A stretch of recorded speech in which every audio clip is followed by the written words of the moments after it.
Hey everybody, it's Jason Blaha here, and I'm just sitting here drinking my morning coffee. And I thought I would talk with you guys a little bit about how partials actually are useful. Sorry about that, I'm a little hoarse this morning. Alright, I get accused of being extremely dogmatic on this when I say things like partials are garbage, you shouldn't be training partials. People don't understand that I am not saying that's universal. I'm saying the odds, the statistical odds that a single one of you out there listening who watch YouTube videos are going to benefit from partials is very, very low.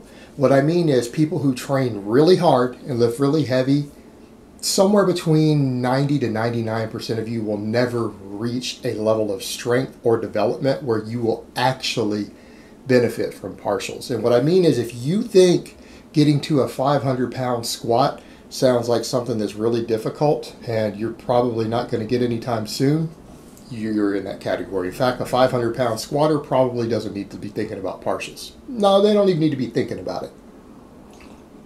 You've been stalled at 550 for a year, maybe. You've been stalled at 600, 650 on your deadlift for a year. Okay, this might be the time for you to start thinking about them from a technical proficiency perspective. But what we need to understand there is that when ultra elite lifters are using partials, they are not training partials.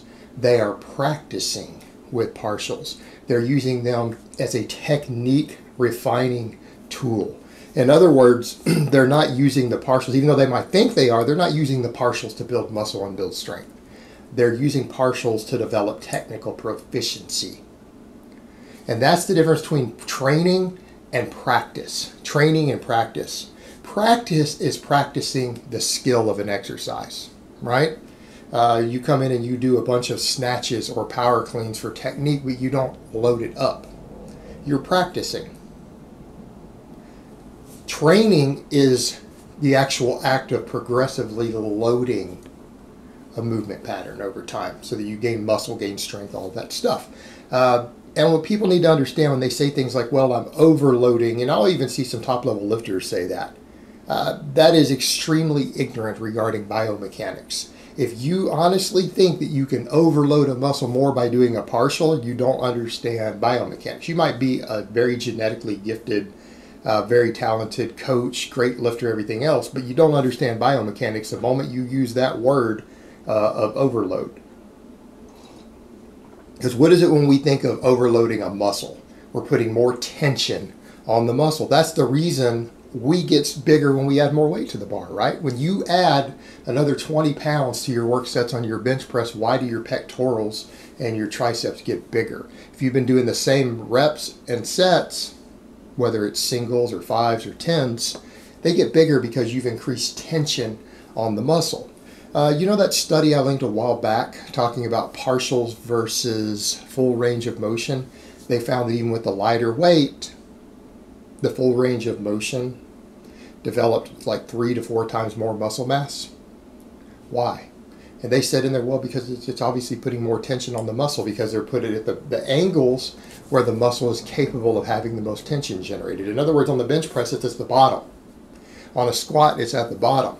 In other words, you can put the most tension on a muscle to where it's put at the most mechanical disadvantaged position, usually stretched in some way, right, near the end of a terminal range of motion where it's weakest.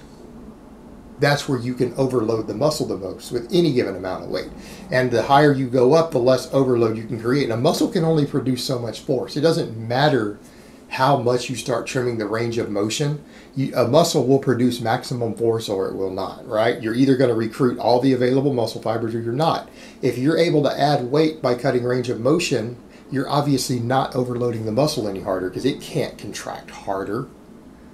The muscle can't contract harder. Your 1 rep max is your 1 rep max. In other words, if the most you can possibly bench is 275 on your chest, that is your absolute max when you are psyched up, screaming, take ammonia salts, pre-workout, whatever. That's the most you can possibly lift off your chest with a pause.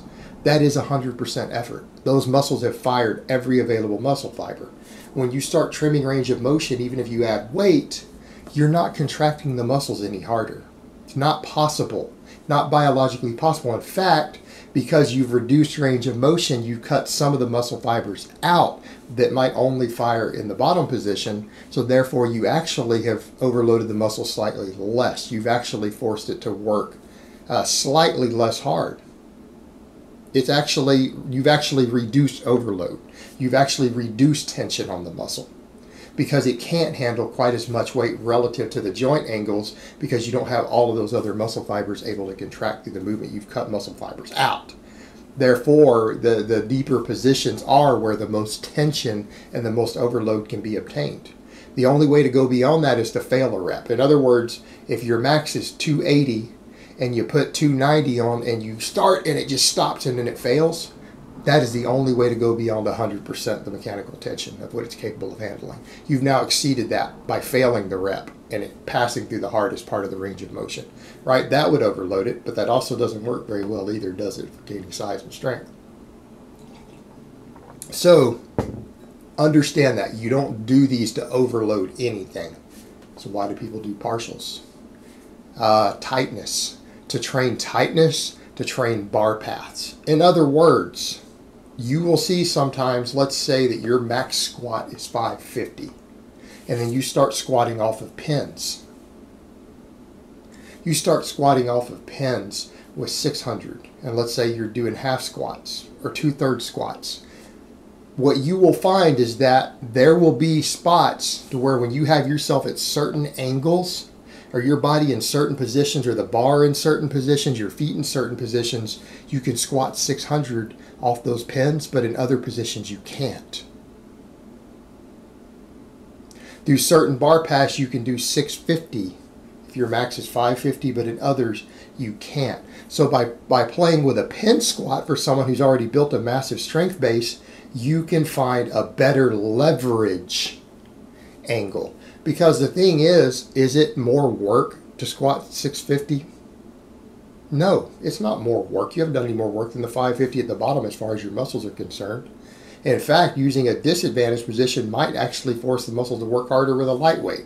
But if your goal is to lift the heaviest weight possible, you are looking for that perfect bar path, that perfect angle, that foot position, everything else, so that you can lift the most weight. And when you start messing with it that way, with the pin squats, or with block pulls on the deadlift, or the bench press, you start doing certain board work or pin work so that you can find the bar path to where you can move for a half rep or whatever and lock out 100 pounds more than your max. Because you'll find that when that bar drifts through certain patterns, you will fail it with 100 pounds more than your max. You go too far this way, too far this way. It's a training tool used to teach tightness from the dead stop, sometimes tightness at your normal sticking point, which tends to be really low down. So people will do deep pin squats where they'll be 2 inches up from parallel. It teaches you to get tight and drive harder through that position as a training tool to help break through a plateau, or to learn to use the muscle and strength that you have more efficiently. All right, it's not actually allowing you to produce more force. It's not allowing your muscles to grow more. Right? It's not making your muscles bigger. It's not making your muscles stronger. It's teaching you to use the muscle size and strength that you have to lift the most weight possible by finding the most efficient bar path where it's easier. That's where partials are used by elite athletes. You know, same thing people are saying, well, Chris Duffin says that he does whatever these block pulls and these lockouts because it teaches him to keep his back tighter. Yeah, it teaches him to keep his back tighter and find the bar path that he can move it through. But do you think he had to do that to get to a 700-pound deadlift? No. That's what you guys need to remember. A lot of these ultra elite lifters, they used conventional methods to build a strength base that most of us are never going to possess. Then when they started stalling, they had to incorporate some of these methods, and that's where partials come into play. They can be used to find bar paths, but you don't come through and say, man, I want to build my partial up. I want to build my half squat or my halfway pin press, bench press up and train it for the next 6 months. It's not what you're doing. You're using it to find efficient bar paths. and it doesn't work on certain exercises. Like with rack pulls, if you're doing them way up above the knee, actually it ingrains motor patterns that are going to be not usable on the deadlift, and your deadlift might decrease, and you're going to start possibly hitching because those guys pull back and squat it up, right? They're almost replicating a hitch, so then you're going to ingrain a hitch, and then you're not going to be able to do a legit deadlift eventually. If you do it too much, you're going to ingrain a bad motor pattern. You're not going to be able to deadlift, and you're going to get failed on every deadlift. Even when you do it online, everyone who's watching, every lifter is going to say, no lift, you hitched. Even if you would have been strong enough to do it. You guys notice that with Alpha Destiny? And I'm not saying that to be a dick. You guys notice he can't deadlift without hitching, and he fails all his deadlifts now. When he pulled those sumo deadlifts, they were all hitches and they were all missed lockouts. He failed the 585. That wasn't a good lift. All those rack pulls ingrained a bad motor pattern, and he can't deadlift now. He couldn't walk into a meet right now and pass a deadlift. He would probably fail 550 because of that. He would be red lighted, whether it's powerlifting, strength lifting, whatever. He can't deadlift now. He screwed himself. He's going to have to unlearn that habit. Because that sort of partial on that exercise ingrains a bad motor pattern. So the reason people do some of the stuff with it just below the knees, again, they're learning a bar path. They're learning to stay tight through certain positions. But the vast majority of you out there are not going to get strong enough that this is a problem. You need to just learn the basic lifts. Even me, people are like, well, you're trying to get as strong as possible again. Why aren't you doing it? Because there's no need. I'm not strong enough to benefit from it. I'm not an elite lifter at this moment, right? I've got a long ways to go in rebuilding my strength back up. There's no point in me doing it. I'm not strong enough to get any benefits. Why would I interfere with my training and recovery? And that's what you need to remember of why this matters. These are people who are generating enormous tonnages and stuff already. They're using this to get more efficient so that it's easier for them to lift the heavy weight, who already have an enormous strength base. For those of us who still need to be building our strength, building our muscle mass, building our overall strength base through full ranges of motion, it's counterproductive to do this stuff. All it's going to do is use up recovery resources, beat your body up, without giving you the strength and size benefits if you had done a more normal lift. So that's what we need to understand where they are. I have their uses, and yes, it is possible for someone to mess with this stuff and for a 700-pound squatter to tinker with these on his way to being an 800-pound squatter. Yeah, that's absolutely true. Because again, they're finding those most efficient bar paths for people who have already reached probably nearly their maximum level of development so that they become more efficient. But they're not training these partials day in and day out. They're still training the primary exercises. All right, most of you, again, are not ever going to be strong enough to benefit from this. You're going to get more benefit from just lifting heavy weight and getting stronger so that you can gain more muscle mass faster, more strength more quickly on your basic full range of motion exercises. So that's the reason I say they're useless, they're shit, don't do them, because none of you guys are going to be at that level. Very, very few of you are going to be at a level to where they're actually going to be a productive use of your time instead of slow you down. So that's why I say that. I'm not trying to be dogmatic, but if I'm not, people are going to say, aha, that's the key. I'm going to take my 350-pound squat and I'm going to get it to 600 by messing with the partial. See, because he said it will help me learn a better bar path. No, it's not for you. It's not for you. Maybe 5 years from now it'll be for you. All right, guys, but that's really all I have to say on that today. I hope it's been informative, and I will talk to you guys next time.